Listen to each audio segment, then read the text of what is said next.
¿Están viendo la pantalla? Sí, sí se puede ver. Perfecto, muy bien. Entonces, vamos a conversar hoy día sobre encefalopatía hipóxico-isquémica. Y vamos a hablar sobre estos 7 aspectos, ¿no? Vamos a hablar ciertas definiciones de asfixia, de encefalopatía, criterios de asfixia, diagnóstico diferencial, cuadro clínico, tratamiento, monitoreo y finalmente seguimiento. Bien, empezamos con estas definiciones. Cuando hablamos de asfixia perinatal, de hipoxia perinatal, miren, cuando hablamos de este término asfixia perinatal, estamos hablando de una interrupción del intercambio gaseoso que tiene lugar alrededor del nacimiento, ¿no? Por eso es perinatal, alrededor del nacimiento, que se va a manifestar en el feto o en el recién nacido como un cuadro de hipoxemia, hipercapnia, o sea, un incremento del CO2, y una acidosis, probablemente una disminución del bicarbonato, todo por una hipoperfusión tisular. ¿Ok? Entonces, asfixia perinatal es interrupción del intercambio gaseoso que tiene lugar alrededor del nacimiento. Tiene que haber hipoxemia, hipercapnia y acidosis. Ahora, esta asfixia perinatal puede ocurrir por hipoxemia, por una disminución de la cantidad de oxígeno en la sangre, o podría ocurrir esta asfixia perinatal por isquemia, por una disminución de la perfusión de sangre. Por cualquiera de estos dos mecanismos. Cuando este episodio de hipoxia isquemia, cuando el episodio de hipoxia isquemia asociado a la asfixia es suficientemente grave para dañar el cerebro del recién nacido, este recién nacido entonces va a presentar en las primeras horas de vida una encefalopatía neonatal que por el momento de su origen la denominamos encefalopatía hipóxico-isquémica perinatal. ¿Ok? Hablamos de asfixia, los mecanismos, y cuando esta asfixia es suficientemente severa para haber compromiso neurológico, entonces hablamos de una encefalopatía neonatal hipóxico-isquémica. Ahora, recuerden ustedes que la encefalopatía denota una disfunción neurológica aguda de gravedad variable que se va a caracterizar por dificultad para despertar o mantener la vigilia, dificultad para iniciar o mantener la respiración, por una alteración del tono muscular, por una alteración de la reactividad y los reflejos, por una alteración de la capacidad de alimentación y, no siempre, pero con frecuencia, se asocia a convulsiones. Entonces, miren neurológicamente cómo se compromete todo esto en un niño, en un recién nacido, y entonces esta disfunción neurológica, donde hay compromiso, alteración de todos estos parámetros, nos están hablando de una encefalopatía. Ahora, el término asfixia hace referencia a un evento hipóxico isquémico que puede o no ocasionar encefalopatía. O sea, un niño puede haber tenido asfixia, pero no necesariamente secundaria a esa asfixia va a ser encefalopatía. Si es una asfixia severa, seguramente sí va a presentar una encefalopatía. ¿Y cuáles son los criterios en la actualidad? Porque esto ha variado. Revisan ustedes sus textos, van a ver que ha variado respecto a lo que se decía años anteriores. Los criterios de asfixia. Mire, Tiene que haber estos 5 criterios. Mira, tiene que haber un antecedente claro, perinatal, que va a conllevar a un compromiso del aporte de oxígeno o sangre al feto. Por ejemplo, un desprendimiento prematuro de placenta, una placenta previa sangrante. O sea, claramente hay un evento hipóxico. Tenemos que encontrar en este feto o recién nacido una acidosis metabólica perinatal. Hablamos de esa acidosis metabólica perinatal si el pH está menor o igual a 7 o hay un déficit de bases de al menos de 12 milimoles por litro. ¿Ok? Ese recién nacido tendría que tener un Apgar menor de 5 durante más de 5 minutos. Ese recién nacido tendría que tener una disfunción multiorgánica durante los primeros días de vida. Y además, si hacemos un estudio de resonancia magnética, claramente deberíamos encontrar en ese estudio lesiones cerebrales agudas. Entonces, cuando un bebé tiene estos criterios, nosotros ya hablamos de que es un recién nacido asfixiado. En sus textos también van a leer que la encefalopatía hipóxico-isquémica perinatal tiene una evolución dinámica o cambiante. Este es característico, ¿ya? La encefalopatía hipóxico-isquémica perinatal tiene una evolución dinámica, o sea, el compromiso neurológico del recién nacido va a variar con las horas y con los días. En cambio, cuando es una encefalopatía prenatal, habitualmente ese compromiso neurológico tiene una evolución estable, o sea, no se modifica. Ahora, una encefalopatía hipóxico-isquémica perinatal se podría confundir con una intoxicación con anestésicos locales inyectados al feto de manera inadvertida cuando se hace el bloqueo pudendo paracervical en los nacimientos por vía vaginal para evitar el dolor en la madre.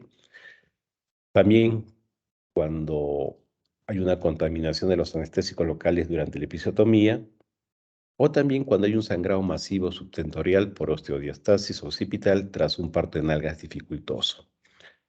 Entonces, estas situaciones clínicas podrían ocasionar que el recién nacido tenga compromiso neurológico y nos podrían hacer confundir porque tendría manifestaciones neurológicas muy similares a las que se suele ver en una encefalopatía hipóxico-isquémica perinatal. O sea, siempre hay que tenerlas en cuenta. Y siempre tenemos que hacer diagnóstico diferencial de la encefalopatía hipóxico-isquémica con una hemorragia intracraneal, secundaria a un traumatismo obstétrico. Tendríamos que hacer diagnóstico diferencial con trastornos congénitos del metabolismo intermediario y diagnóstico diferencial con las infecciones del sistema nervioso central.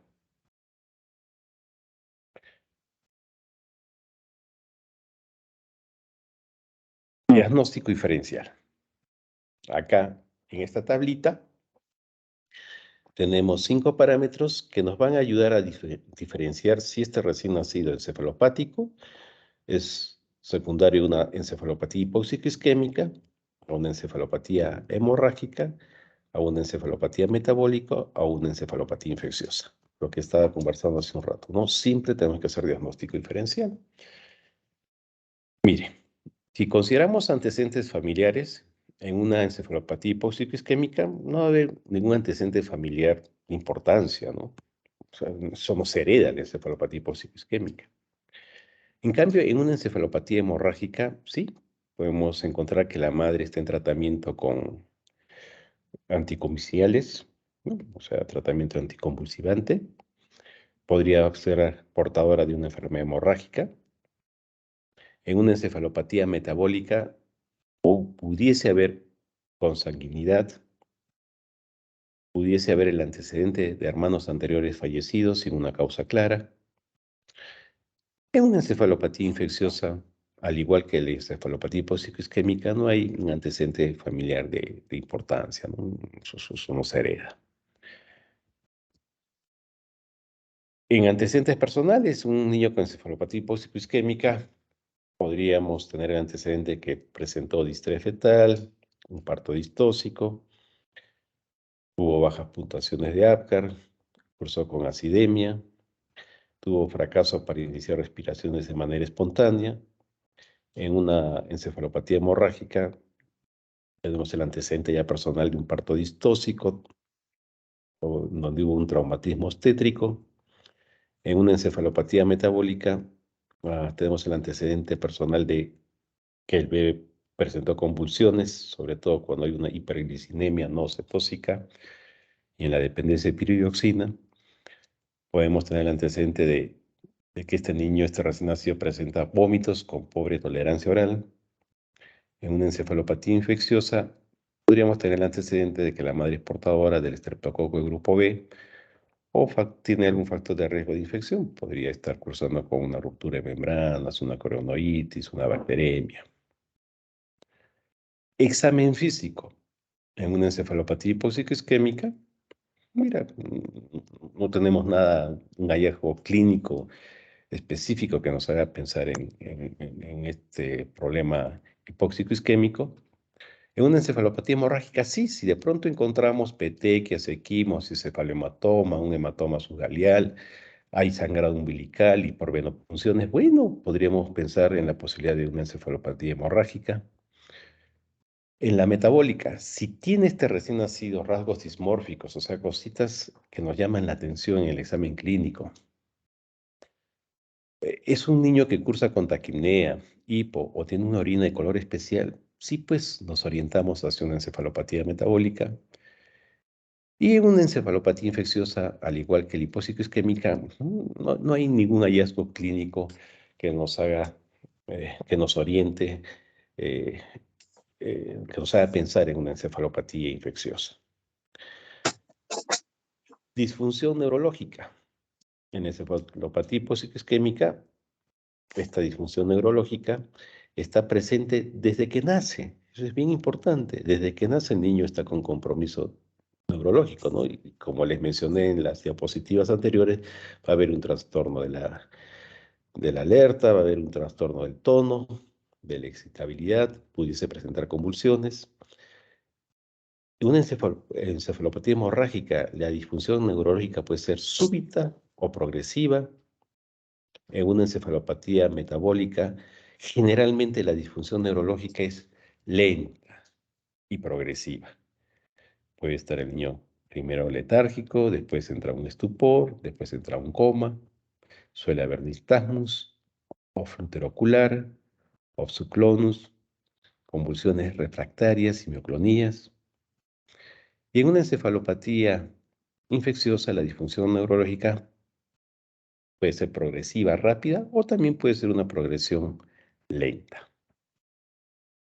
Disfunción multiorgánica. En una encefalopatía hipóxico-isquémica no solamente va a haber compromiso neurológico, o sea, una disfunción neurológica, sino también va a haber compromiso renal, seguramente va a haber compromiso pulmonar, compromiso cardíaco, hepático, gastrointestinal, va a haber una coagulopatía de consumo. O sea, cuando hay hipoxia, asfixia, no solo se afecta el sistema nervioso central, sino también se comprometen los otros órganos.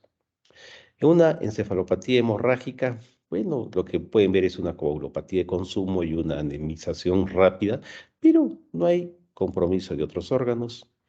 En una encefalopatía metabólica, lo que pueden observar es ictericia, es un recién nacido con vómitos, no se alimenta bien, y pudiese haber un trastorno respiratorio, básicamente una respiración rápida por acidemia, ¿no? Una respiración acidótica. Y una encefalopatía infecciosa, lo que suele haber es una inestabilidad hemodinámica.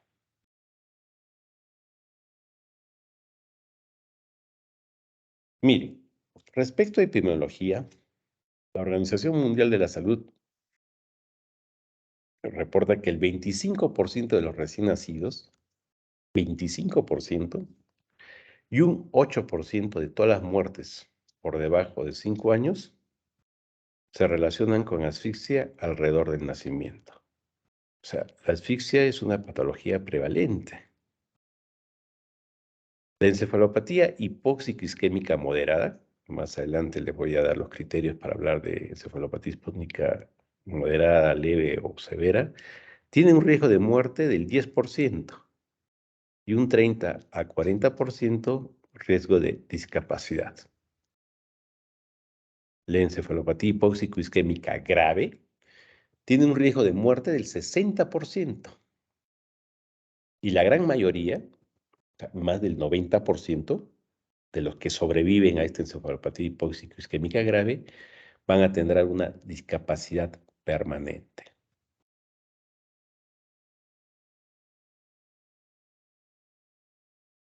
Entonces, un niño con encefalopatía hipóxico-isquémica, recuerden ustedes que va a tener una alteración de la vigilia, va a tener una alteración del tono muscular, va a tener una alteración de la reactividad, va a tener una alteración de la alimentación oral y con frecuencia se asocia a convulsiones clínicas.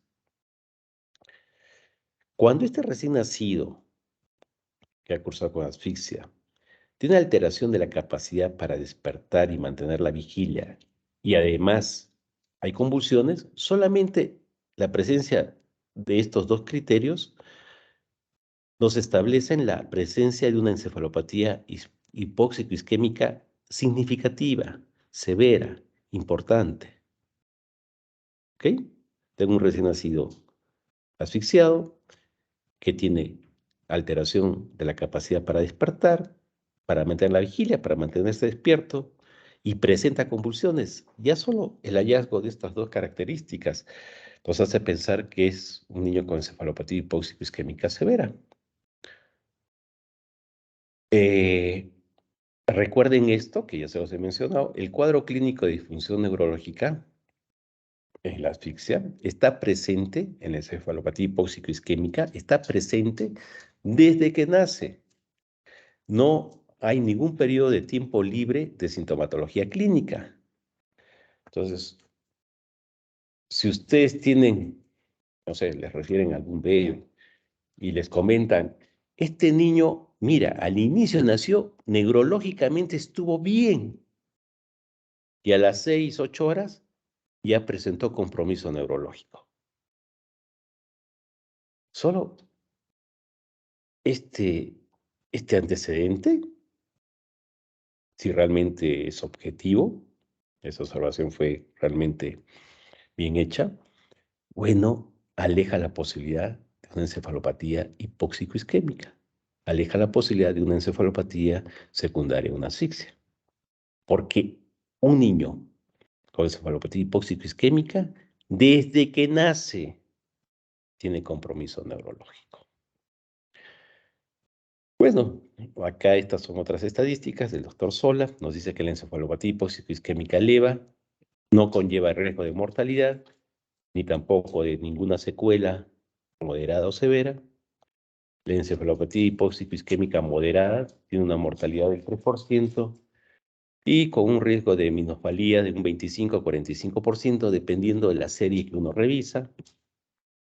La encefalopatía hipóxico-isquémica severa definitivamente tiene una alta mortalidad. Los niños se van a morir.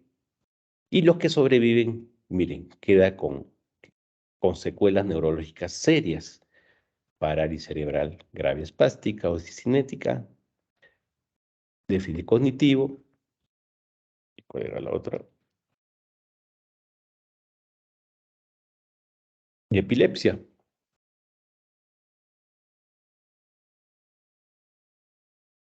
Y acá tienen ya esta tabla, que la mayoría de centros lo utilizamos, para definir si estamos ante una encefalopatía hipóxica isquémica leve, moderada o severa.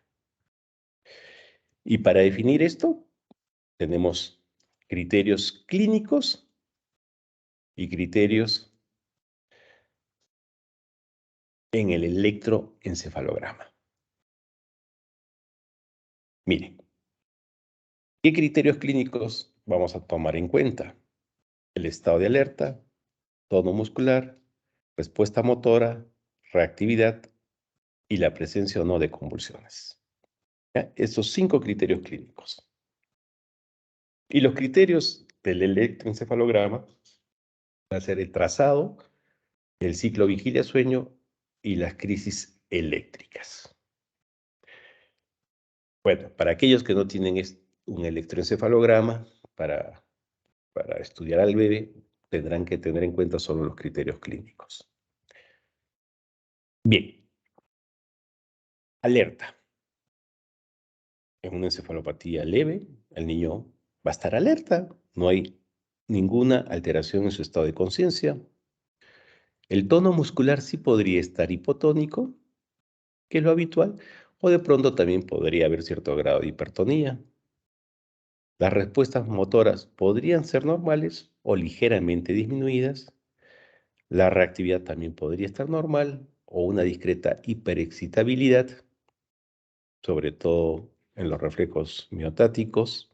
Podría presentar temblores y oclonos, y convulsiones clínicas no se van a ver en una encefalopatía hipóxico-isquémica leve. Si le hacemos un trazado del electroencefalograma de amplitud integrada, el trazado de fondo va a estar normal o algo alterado, muy leve. El ciclo vigilia-sueño va a estar presente o podría estar ausente, y crisis eléctricas, bueno, no se van a evidenciar. En una encefalopatía hipóxico-isquémica moderada, el estado de conciencia, el niño va a estar letárgico o con un estupor moderado. Su tono muscular sí va a estar alterado, habitualmente hipotonía. La respuesta motora va a estar marcadamente disminuida. La reactividad también va a haber una disminución de los reflejos miotáticos, los reflejos primitivos van a estar débiles, reflejos de succión, de búsqueda. Convulsiones clínicas podrían estar presentes, pero de pronto podrían estar ausentes. Y el trazado del electroencefalograma, ya en el trazado de fondo se va a ver no levemente alterado, sino ya eso nos ayuda a interpretación del neuropediatra. Claramente hay una alteración de este trazado de fondo. El ciclo vigilia-sueño va a estar ausente y crisis eléctricas podrían estar presentes o de pronto no hay estas crisis eléctricas. Y en una encefalopatía hipóxico-isquémica severa, grave, este niño va a estar, en cuanto a su estado de conciencia, en un estupor grave, en coma, en el tono muscular hipotónico, o podría haber hipertonía. En la respuesta motora va a estar ausente, o son respuestas ya estereotipadas. La reactividad va a estar ausente, o sea, no va a haber reflejos primitivos, reflejos de succión, de búsqueda, de presión. No va a haber estos reflejos primitivos. Y las convulsiones clínicas podrían estar presentes o de pronto no, pero podría tener este niño signos de disfunción del tronco encefálico. En el electro, el trazado de fondo gravemente alterado, ciclo vigilia-sueño está ausente y las crisis eléctricas podrían estar presentes o ausentes. Entonces, cuando nosotros tenemos un niño con los criterios de asfixia y tiene compromiso neurológico, obviamente pensamos en una encefalopatía hipóxico-isquémica. Pero no solamente tenemos que llegar a definir que está encefalopático, que es una encefalopatía hipóxico-isquémica, tenemos que tratar de definir la severidad, porque en base a la severidad vamos a decidir si le vamos a dar o no tratamiento. Este es otro cuadro donde hablan de también severidad de la encefalopatía, igual, la dividen en leve, moderada o severa, y solo consideran los hallazgos clínicos, ¿no? Ya no tienen en cuenta el patrón del electroencefalograma. Sí, también se podría usar. Acá consideran 4 parámetros clínicos, ¿no? El estado de alerta, el tono muscular, respuesta motora y reactividad. En el compromiso moderado nos lo dividen en 2 grados, grado A y B. Y en el grave también lo dividen en 2 grados A y B. ¿Y qué consideran? Leve, estado de alerta, va a estar normal, tono muscular alterado, respuesta motora podría estar normal o alterada, y la reactividad podría haber una hiperexcitabilidad. En la encefalopatía moderada, el estado de alerta, el niño tendría que estar letárgico o estupor, tono muscular alterado, hipotonía habitualmente, respuestas motoras disminuidas, la reactividad, generalmente los reflejos primitivos alterados. Y si este niño presenta convulsiones, además de todo esto, bueno, ya hablaríamos de una encefalopatía moderada grado B. Grave, ese niño va a estar en un estupor grave o coma, tono muscular tiene que estar alterado, habitualmente también hipotonía, las respuestas motoras van a estar ausentes o estereotipadas, y la reactividad, los reflejos primitivos, ya no alterados, están ausentes. Seguramente va a presentar este niño convulsiones además. Y si además de todo esto hay una alteración del tronco cerebral, o sea, compromiso de la función respiratoria o de la función cardíaca, bueno, ya hablamos de una encefalopatía hipóxico-isquémica grave, grado tipo B. Cualquiera de las dos tablas son válidas, ¿no? Pero para aquellos que no tienen la posibilidad de hacer un trazado, un monitoreo electroencefalográfico, bueno, se les recomienda utilizar esta tabla.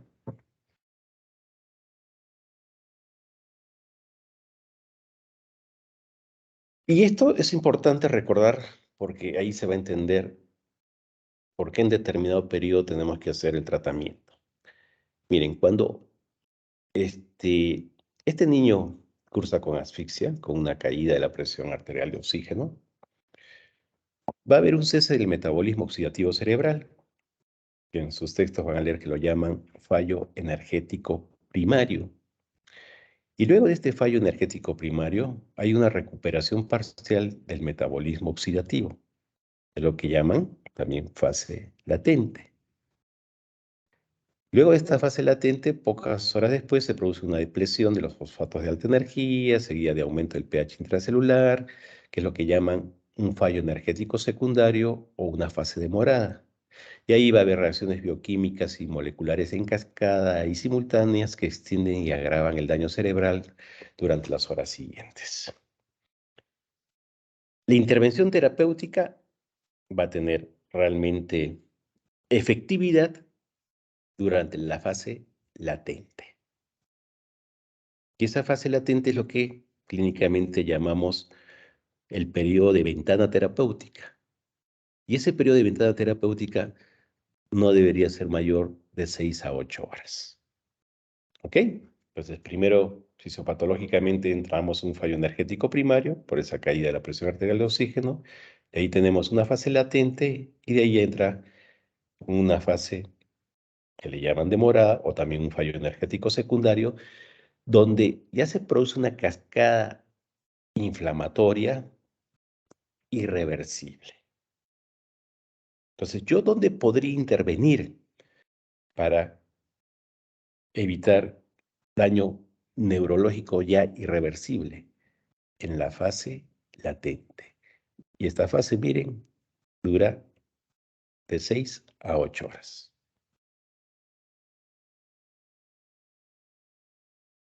Acá tienen un diagrama, ¿no? Más o menos lo que les decía. El fallo energético primario, y ahí viene esta fase latente, y de ahí viene el fallo energético secundario, donde ya se produce un daño irreversible, ¿no? Es una cascada inflamatoria, alteración bioquímica, molecular, a nivel de las neuronas.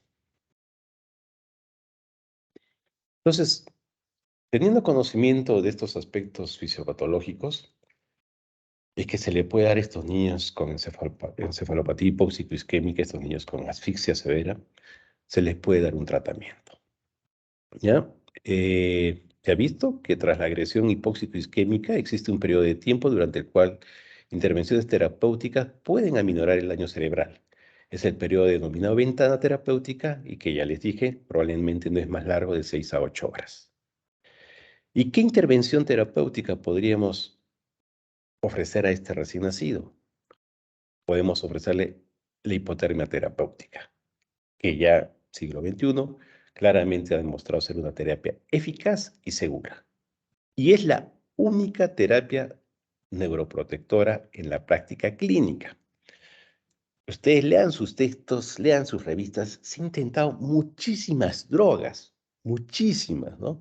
Pero lamentablemente ninguna de estas drogas ha demostrado tener un efecto neuroprotector. Lo único, siglo XXI, que realmente se ha visto que va a proteger ese cerebrito, si es que intervengo en el periodo de ventana, es la hipotermia. ¿Y en qué consiste esta hipotermia? Consiste en la reducción de la temperatura, ya sea corporal, o sea, de todo el cuerpo, o selectiva, solo de la cabeza, en 3 a 4 grados, iniciada antes de las 6 horas de vida y mantenida esta hipotermia por un periodo de 72 horas.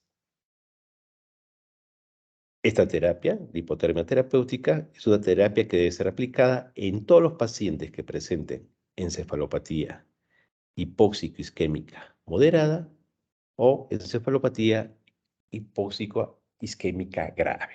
Por eso es importante, en base a los cuadros que les he mencionado, definir si estoy ante una encefalopatía leve, moderada o severa. La leve no va a requerir esta terapia neuroprotectora.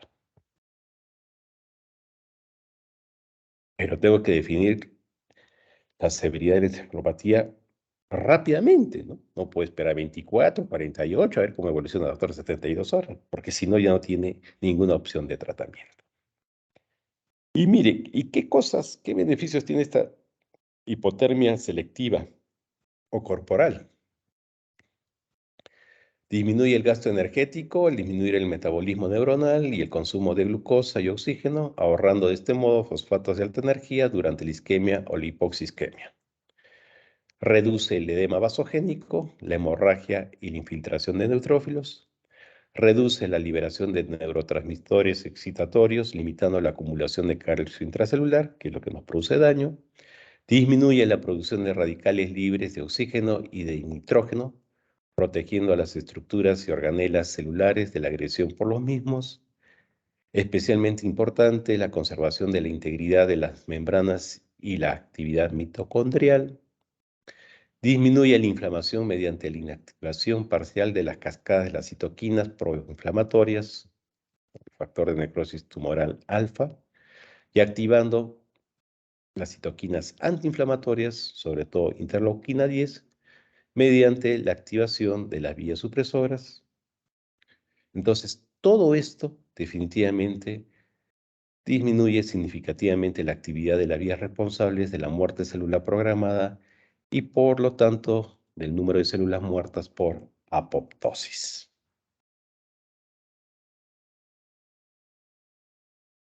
Ahora, doctor, ustedes tienen acá en Arequipa la posibilidad de hacer esta hipotermia, que son unos cascos cefálicos que se colocan en la cabecita del bebé para disminuir la temperatura corporal.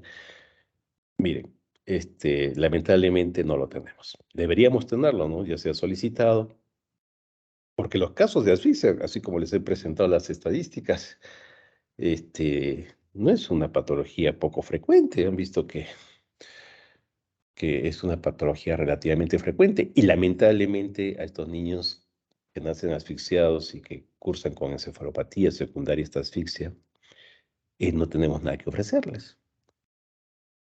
Y son niños que finalmente van a quedar con secuelas. Nos han prometido, estoy hablando de salud, el MINSA tampoco lo tiene, no sé cómo andarán sus gestiones para conseguirlo, pero por lo menos en el salud sí nos han prometido. Yo que trabajo en el Hospital Carlos Alberto Cedillo Escobedo, que es el hospital de referencia, donde nos llegan todos los casos complicados, y obviamente ahí nos van a llegar los casos de asfixias severas, que para el próximo año ya lo vamos a tener, y si es así, entonces ya les vamos a poder ofrecer alguna posibilidad de tratamiento para evitar en estos niños asfixiados el daño neurológico.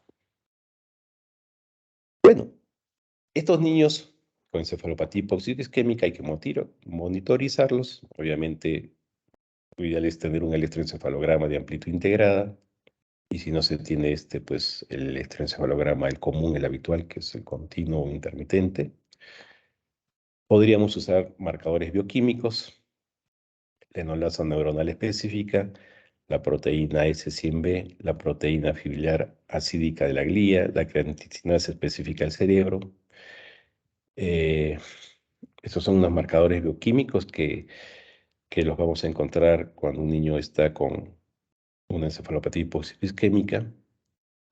También se puede determinar esta enolasa neuronal específica en el líquido cefalorraquídeo, y esto se ha visto que tiene una mejor capacidad predictiva frente a los otros biomarcadores. No solamente hay que hacer un monitoreo con el electroencefalograma, no solamente hay que hacer un monitoreo bioquímico, sino también hay que hacer estudios de neuroimagen. Y obviamente el estudio de neuroimagen de elección es una resonancia magnética. Este tiene una muy buena correlación con la evolución. Se podría hacer una ultrasonografía Doppler seriada, que es una ecografía cerebral, pero mayor sensibilidad, especificidad, definitivamente tiene una resonancia magnética. Y es lo que nuestro neuropediatra nos pide, ¿no? Un niño asfixiado con encefalopatía secundaria a esta asfixia, o sea, una encefalopatía hipoxia-isquémica, sí, pues de rutina, nuestro neuropediatra le pide su resonancia magnética. Ahora, estos niños que han cursado con asfixia y han presentado una encefalopatía hipoxia-isquémica, hay que hacerles un seguimiento, ¿no? ¿Y hasta cuándo nos recomiendan hacerles un seguimiento? Porque las secuelas, si bien se pueden presentar de inmediato o de pronto a los meses, pero podrían presentarse hasta los 2 años de edad. Y entonces, el seguimiento de estos recién nacidos que cursaron con asfixia, tendríamos que hacerlo hasta los 2 años de edad. Después de los 2 años de edad que presenten algún tipo de secuela secundaria a esta asfixia, ya es poco probable.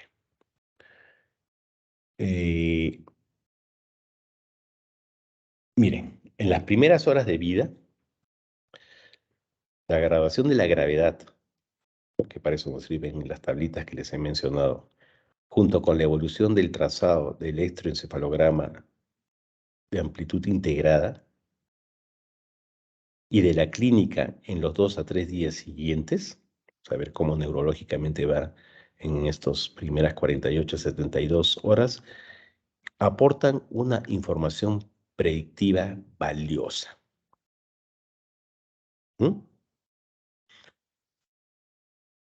Después de este periodo, 72 horas, la resonancia magnética realizada en las primeras 6 semanas de vida y la calidad de los movimientos generales del neonato entre la semana 40 y 48 de edad postmenstrual y del lactante entre la semana 48 y 60 postmenstrual son las herramientas de mayor valor predictivo neuroevolutivo. ¿Ok? El electro y la clínica nos ayudan mucho en las primeras 72 horas de vida, pero después de este periodo, ya el electro y el hallazgo clínico no nos van a ayudar mucho para tener una referencia de cómo será el neurodesarrollo de este niño. Ahí lo que nos va a ayudar es la resonancia magnética y tomada en estas edades que les he mencionado. Muy bien, entonces, creo que les he comentado los aspectos más importantes de la encefalopatía hipóxico-isquémica. Creo que ya saben, como les he mencionado, los criterios últimos para definir una asfixia. Cuando están ante un niño con encefalopatía secundaria a una asfixia, tienen que hacer ese diagnóstico diferencial con encefalopatía infecciosa, hemorrágica y metabólica. Si claramente ya orienta una encefalopatía hipoxico-isquémica, no se olviden, tienen que determinar la gravedad de la encefalopatía. Y de acuerdo a esa gravedad, se le va a ofrecer el tratamiento. Para aquellos que tienen una encefalopatía de moderada a severa, le podemos ofrecer el tratamiento de la hipotermia selectiva. Bueno, en nuestro medio, en la actualidad, lamentablemente, es una pena, solamente les damos tratamiento de soporte. A estos niños asfixiados, tenemos alguna medida para evitar de que el daño neurológico se produzca secundario a esta asfixia. Lamentablemente, como les he dicho, se han intentado muchísimas cosas, ninguna ha resultado ser efectiva. Lo único que ha resultado ser efectivo es la hipotermia y lamentablemente todavía, siglo XXI, no tenemos posibilidad de ofrecer hipotermia a nuestros niños asfixiados acá en Arequipa. ¿Alguna pregunta? Esta es la biografía. Los clásicos.